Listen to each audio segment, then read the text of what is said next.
Reiner. Welcome back to the FutureProof Advisor podcast. Today, I want to explore the gap between hearing words and understanding meaning, and why having perfect notes doesn't mean you actually are listening. In a world where AI is helping us take the most perfect notes, not always perfect, but pretty perfect of every word, we think that we're hearing more than we've ever heard. But is that true? Right? I think that there's this concept called the cognitive lag. And when we're in those meetings, just place yourself in a meeting. We're in a meeting and we're looking at someone that's talking. Looking being the key word. We're nodding, right? We're making eye contact. We're looking present, but something goes on in your mind. Think, oh gosh, I need to think about my kid's baseball game, or oh man, I remember that article. Oh, I just remembered this. And you're looking at them, nodding, making eye contact, looking present, but you stopped listening 30 seconds ago. And they're still talking, whether it's in a meeting with a client or a peer, or whatever it may be. And then you snap back. That lag usually takes a couple of minutes. Now, another version of that lag is a situation where you're there, you're listening, you're looking at them, but as they're talking, they said something at the beginning with a question, and you're developing your response as they continue to talk. And as you're developing your response, what's happening is cognitive lag as well. The same thing as if you thought about your son's baseball game or daughter's softball game or whatever it may be, and then you snap back into it. That same thing happens. You're missing context. And that lag lasts several seconds to sometimes minutes between hearing words and grasping meaning. And it's during that lag that we stop listening. We think we're listening, we're hearing, but we're not listening. We're not understanding the context. We start listening to ourselves and understand ourselves, but not the person that's speaking. And like we've all done this before. I mean, heck, you have those situations where you have that moment where you check back in and they like stop talking and you realize that they stopped talking and now you have to react, and you react maybe with like a ha, and they just said something sad. Like we've all had that moment, like ooh, or we respond with yeah, exactly, and they're like no, you don't understand. I just said this really bad thing. No, yeah, exactly. Like oh, I'm sorry, I missed it. Or we say, hey, can you say that again? Or hey, I just want to hear that one more time. I use that one sometimes. So just tell me that one more time. And that usually means I didn't hear what you said the first time. We've all been there. And the thing is that AI is now transcribing every word in a meeting, especially on these Zoom meetings and these like Teams meetings where our AI note taker is present. And it's creating a perfect record. And so there is this innate ability for us to think that we don't have to listen anymore. Or some people are saying, well, now I can listen even deeper. And that's what they're saying. Well, now I don't take notes. I can listen deeper. But what happens means it's like our mind now starts spreading and we have more cognitive lag. And now that we have perfect notes and perfect record of every conversation, the component of listening and hearing is more important than ever before. Because the content, having the content, which is the transcript, doesn't mean you have the context of the conversation. Content is having the words. Context is having the meaning. If you have the words without the meaning, what do you really have? You're now assuming the own meaning, and you could assume improperly. And I think that that's what AI meeting tools have exposed. They've exposed a gap that we've always had. We've always had it. This idea of capturing words and understanding meaning. We've always had it, but it was always easier maybe to overcome because we're like, we were writing that down. Can you tell me that again? I was writing down my notes. Now, like we don't have that excuse anymore. And the gap is really the only battlefield left, right? The AI paradox that's happening is as we're getting all these notes, we think that we're solving this listening problem. Heck, I talked to an advisor a few months ago, and they had 8 months worth of meeting transcripts saved in a file in their folder. And I was like, man, that's incredible. That's really, really great. How'd you get all your clients to consent to that? Like, what are you doing for consent? All of those questions. And I was like, well, what are you doing with those? And I remember it vividly. I haven't checked them since they've been there. And I'm like, well, what's the point of that? What's the value in having that? You have the content, but do you have the context? And what did you do because of that? This goes to something we've talked about in prior podcasts and newsletters. It's like, all right, you're using the AI tool, but what are you going to do now with that capacity? How are you going to make the meetings more impactful to the client? And how are you going to make the value after the meeting more beneficial? You're going to send a quicker follow-up email. Fantastic. That's good. That really is. But like everybody's going to be doing that. So you've got to figure out your differentiator and what that purpose is. And the actual differentiator is distilling the content by understanding the context, by being present in the conversation, by truly, genuinely being curious of what you're hearing. And then not just hearing the words, but being curious about understanding the meaning behind those words by asking a lot of questions. And I think that this becomes the primary differentiator value. And it really, in all honesty, and we all know this, and I think I'm talking to people that already know this, but I think that it's hard to reshape how we have been, given we've been doing something for so long, is that all conversations, the best conversations I have, whether it's with a friend, with my spouse, with a peer, with a client, are the ones when I learn something. I love learning something new. And the only way that I tend to learn something new is by me asking a question. Well, tell me more. Well, let's go through that. Like, walk me through that. My wife sometimes gets really upset about it because I ask a lot of questions and sometimes she isn't ready for all the questions. And so that's a whole nother story. Maybe that's another podcast episode, but that's really where the differentiator is, right?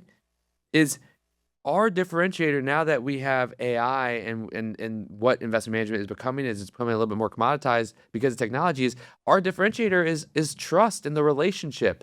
And how do you build great relationships? Is that you are both genuinely curious about each other, that you're vulnerable, that you're curious, that you ask questions, not that you have the perfect content dictated everywhere. It's that you understand what that content means and is able to remember what that means and apply that. And that you understand that when they say retire at 65, which is the content, you understand the context. The context being that their biggest fear is being like their parents who passed away early. Or their biggest fear is not being able to walk their daughter down the aisle. Or they want to go and explore the entire countryside. Or they want to go explore all the continents. And why is that important? That would be my next question. Well, when I grew up, I had nothing. Maybe that's the answer. Right? That is what it's all about with context. And the thing is that can you establish this relationship and can you create a belief in you? Because what we are all selling in investment management and like our process and the investment thesis and all of that, not really differentiated. The differentiation comes from you. And the way that you sell you is by creating and establishing a unique bond with another individual. And that unique bond goes beyond the content. And so like what I see is that the technology should enable you not to ease back in a conversation and lighten up, but to change how conversations happen with individuals, to be more present, to be more thoughtful, to be more curious, to be more engaging than ever before, to be more you, to be more authentic, to be more empathetic in the conversation, and the ability to meander through a conversation. I think it's fantastic. I am a meanderer. I am a meanderer. I think that my team probably can tell you that. Like I'll start saying something and I'll just like meander with random thoughts that come as I'm talking, and then sometimes I'll be like, "Well, what did you just say?" And I'm a meanderer. But I think that we can be a meanderer by being a listener, by asking by asking questions, having lack of intentionality around the conversation. Let the responses by the client let you meander with them to understand more.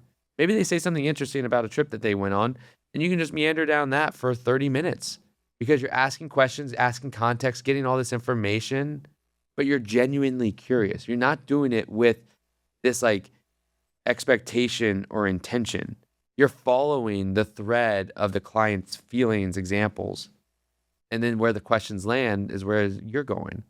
You don't have anything like set up. Like I need to ask this question, then I'll ask this question, I'll ask that question. That's what I did when I was a younger advisor.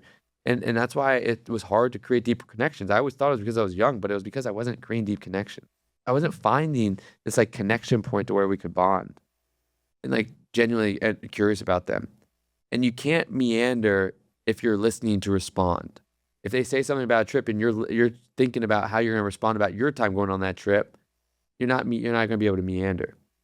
You can't catch clues if you're building the next question, right? Like maybe there's like a clue there. I heard you say that you went with your family, your brother, your sister, whatever it may be, and you kind of had this like little hesitation.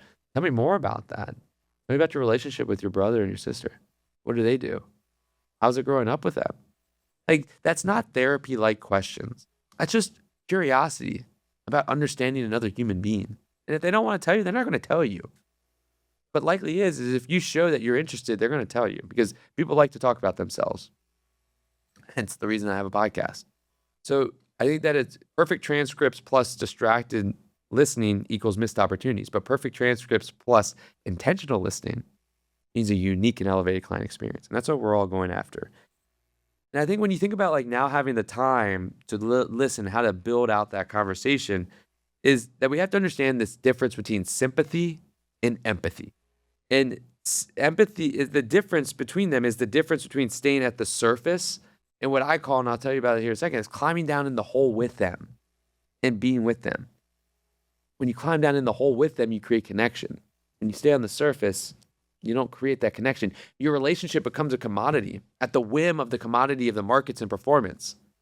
That's why everybody thinks that performance is so important because we haven't taken the time and effort to go deep. And I know that everybody out there has that set of clients that they have a deep, meaningful relationship and connection with. But there's probably some others that just feel like they're transactional. And so the question is what happens if all of your relationships were deep and meaningful?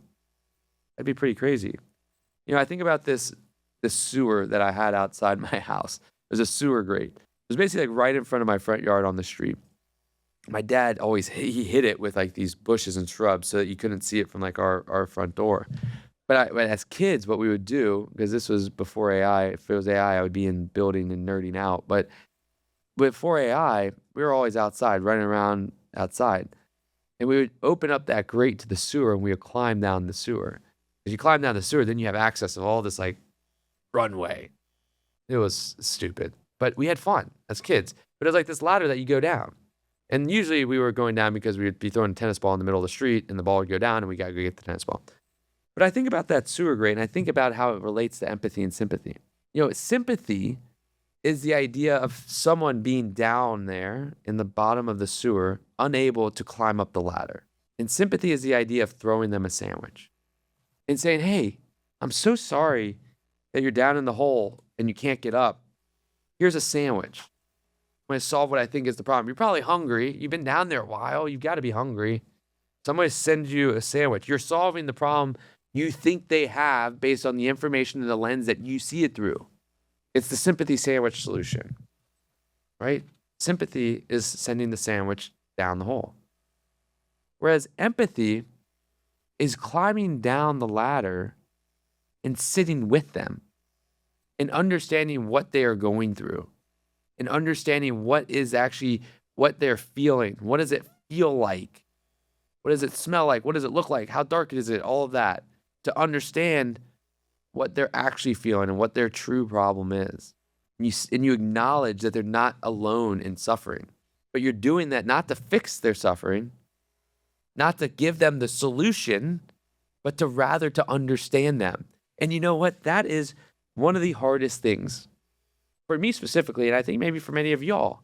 The hardest thing for me is just to understand. I am a problem solver. I like to solve problems. Many of you are married or have significant others. You may relate to this example. My wife comes home, tells me something, and I solve the problem. I think I'm like hero husband. And she gets upset with me because she didn't want the problem solved. She just wanted to be heard and understood. And I've learned that. But that's what it is a matter. That's the difference between sympathy and empathy. If we find ourselves just solving problems as our clients are talking, then maybe we're missing out on an opportunity to provide more empathy to understand the real root behind it and understand where they're at. I think that how sympathy plays out in the market or in our job day to day is that it's the idea that someone comes in and they're worried that their portfolio is down. And you say, well, I understand the portfolios and I understand your worry, but at least it's not as bad as 2008. Or at least it's not as bad as the market, right? That minimizes their experience. That minimizes their feelings. That minimizes their mentality that they have right now. And it creates, what it does is it creates emotional distance. And in that creation, you've now just created a transactional, like this person just does this for me. As opposed to the empathy solution would be, well, tell me more about how that makes you feel. Where do you think that fear is coming from? Oh, you fear that you're going to run out of money. Well, where does that fear come from? Have you run out of money before?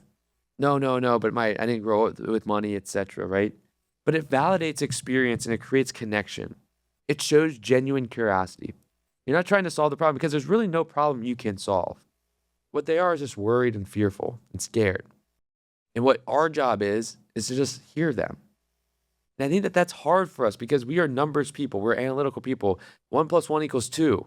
We don't want to talk about why one is there and why the other one is there and what's the additional sign. And we just want to give you the answer. And I think this is hard because we always tend to pattern match to something we've seen before, especially for those of us being in the business.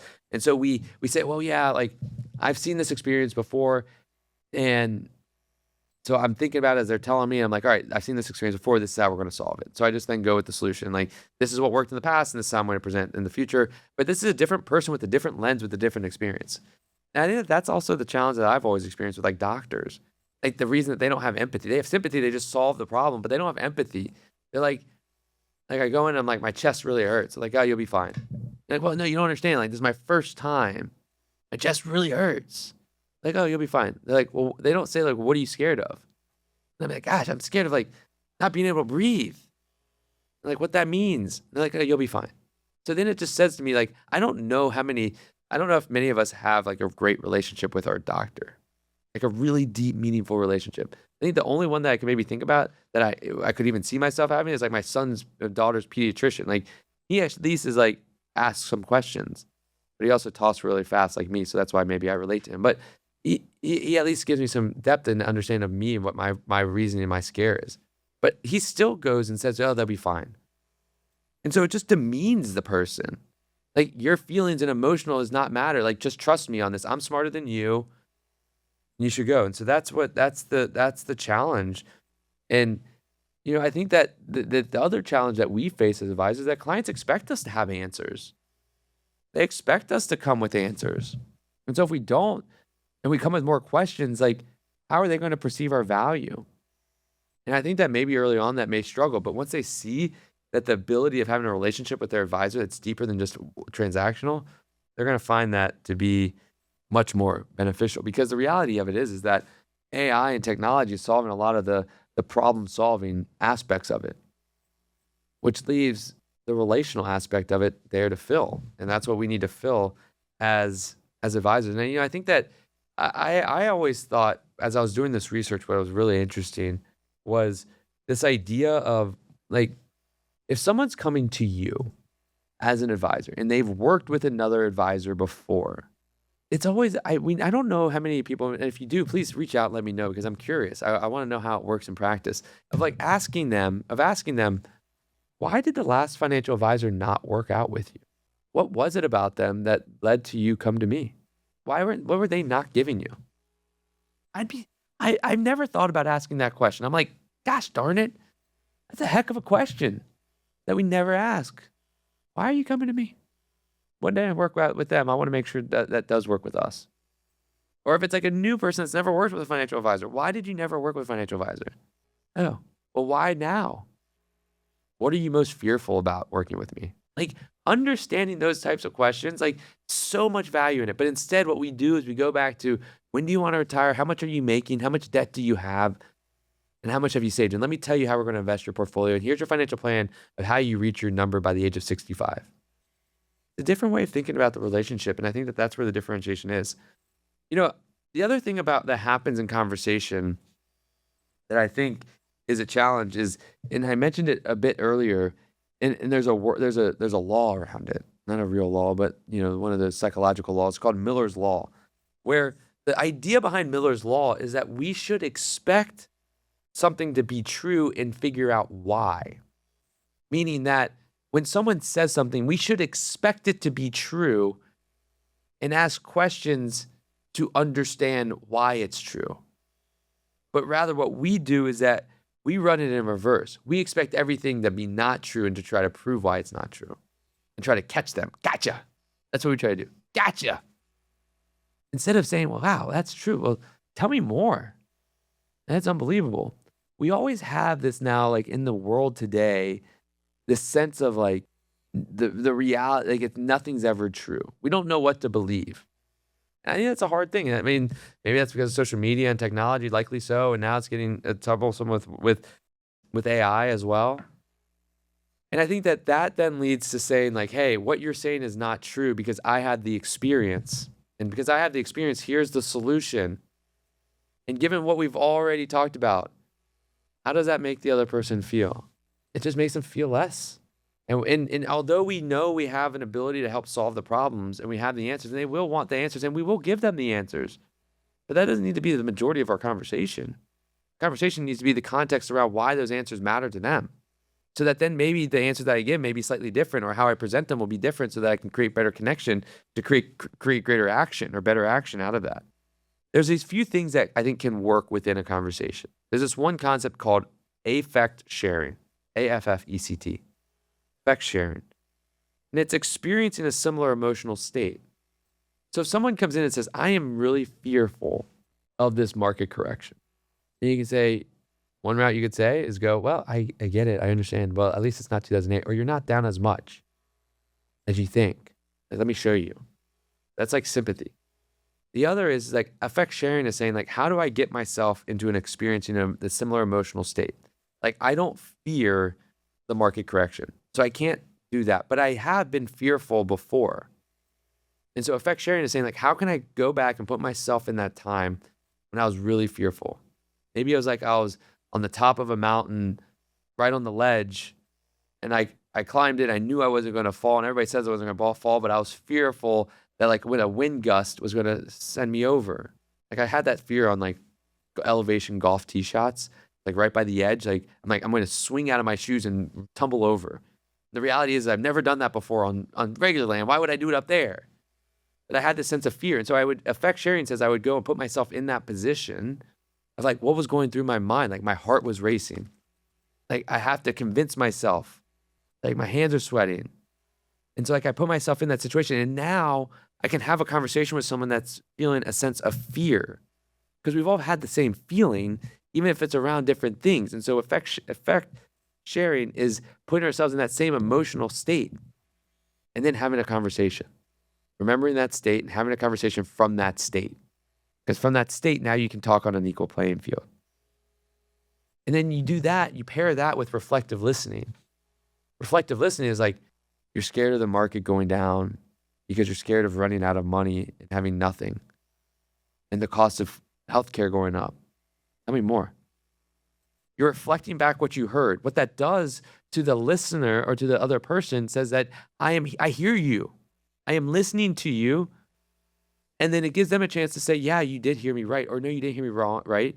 And then when they say that, they say, well, wow, they're really listening. So now I will go a layer deeper. I told them layer 1, now I'm going to go to layer 2. Then I'm going to tell them layer 3, because this person's listening. All we care of for humans is to be accepted and be heard. Be accepted and be heard. And these are ways to help them do that, is by putting ourselves in their shoes. Putting ourselves into people's shoes is extremely difficult. It's a skill. Nobody ever perfects it. It's a lifelong learning thing. So if you love to learn, it's a lifelong learning thing. My son recently, hopefully he's not listening to this podcast, but he's too young probably. He likes to listen to the beginning because he talks in the beginning. But after that, he doesn't want to hear it anymore. But my son recently lost his second tooth. And he lost his second tooth. And his first tooth went fine with the tooth fairy. The second one, he started getting a little worried about the tooth fairy. He's like, this thing's going to be flying into my window, into my room. And like, he got like really scared. And so, he put the tooth underneath his pillow, and, he sleeps in this room that has like, it's a Jack and Jill door. So it's got a door to the hallway and a door into his room. And right by the hallway, there's like a playroom. That's going to mean something here in a second, I promise. And so knowing that he was a little bit scared, I wanted to make sure he was asleep because he came down once right when we put him to sleep. So I wanted to make sure he was asleep. So, like at 10 o'clock at night, I went up there and I was doing the tooth fairy thing. Went through the Jack and Jill door from the hallway into the bathroom and then into his room. And I get to the pillow and like his head is like right on the tooth, on the pillow. I'm like, well, this is going to be tough. And so like I finagle the tooth out. I already have like because I had the tooth fairy write a note and I have the dollar in there. I don't know how much it was that time. And I take the tooth out and I put the dollar in and all of a sudden he's like, Dad? Or like I get it in and I'm like walking out and he's like, Dad? And I'm like, oh shoot. And I go into the Jack and Jill bathroom and like out the door to the hallway, I throw the tooth into the playroom.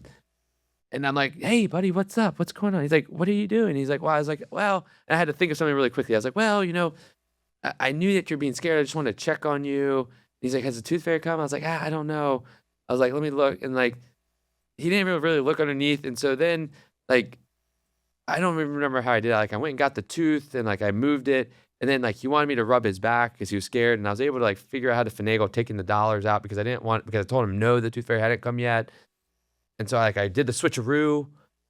But the thing is that he kept coming out of his room every 25 minutes. So I went to try to go to bed. He'd come down, wake me up 25 minutes. I was very like easy about it early on, but then I was like, it was like 12 o'clock. And I was like, all right, I'm going to just sleep in your room. And his bed's not very comfortable. I'm too big for the bed. It wasn't comfortable. And so I stayed there for like a couple hours and I was like, all right, buddy, I'm going to go downstairs. And then like, I tried to go back to sleep in my own bed and he came down again 15 minutes later, every 15 minutes. Like he got no sleep. Eventually we moved the tooth out, but it was before I went and slept in his bed that I went up there. I got so frustrated at him. I said, I'm going to lock you in this and we're not doing the tooth fairy again. The tooth fairy's not coming back. And I yelled at him. And I said, we're going to put the tooth out here. And I remember going back to my bed and I was like, what did I just do? And what I realized as I laid in my bed before I went back up is I realized that I'm seeing this through a different lens than him. I did not have empathy. I didn't put myself in his shoes. I mean, the kid has never experienced a tooth fairy before. He doesn't know that it's not real. So in his mind, he thinks that this thing is going to fly into his room and go underneath his bed. Like, that is scary. Like, that is fearful. I should have put myself into a position that he was in. And I ultimately did, and that's why I stayed in his room, and that's why I kept getting okay with waking up. And he still does have the tooth fairy, and eventually moved the tooth out and made it easier for me going forward. But that situation taught me the power of empathy. We expect people to have the same context and the lens that we have. Even though we hear them, we understand them, and we see the content that they're providing. My son is upset. I see the content, but we assume that they have the same context as us. And they don't. And that taught me, like, slapped me in the face, reality, right? We can hear, we can see the content, but we assume that that other individual has the same context and lens that we do. And the reality is nobody else has the same context as we do. And nobody should. We all live in different worlds. And so how do we overcome this? I think that the one thing that I've always been trying to do is ask one more question. When you think you have everything you need, ask one more good question. Don't plan the question. Let the question be determined based on what the client has said. Ask one more question. And the other thing is pause before responding. It's the most awkward thing there is. But pause and like count to 6. And what will happen sometimes, and a good number of times, is the other person will continue to talk and you'll get more context. And if they don't, then ask a question. But that pause also allows you to think about the question to ask based on what was just said, so that you don't spend the time thinking about the question while they're talking. That's a wrap. So thank you. Thank you for spending some time with me here today on the pod. As always, if you like the podcast, share it, comment on it, like it, love it. Let me know what you thought about it. And also, I just want to continue to build this community and provide value to this community and do this together with you. So go out there, be part of the positive change of our community, stay well, be well, and keep on exploring.